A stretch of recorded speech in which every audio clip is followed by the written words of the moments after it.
Hey everyone, welcome to Gaming Explained. In today's video, I'm going to show you how to enable slow motion camera on NBA Live games. So let's get started. First, open the NBA Live game on your device. Tap on the settings option from the top right corner of your screen. In the settings menu, look for the preferences option. It should be listed at the very top of the menu. Tap on the edit button right beside it.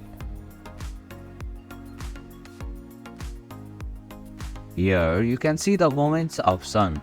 Finally, tap on the toggle switch next to the moments option to turn it on.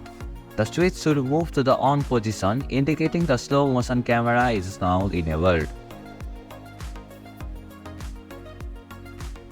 And this is how you can enable slow motion camera on NBA Live game.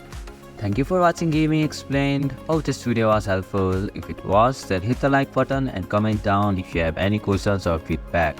Also, if you are new to our channel, please subscribe and hit the bell icon so that you don't miss our upcoming videos.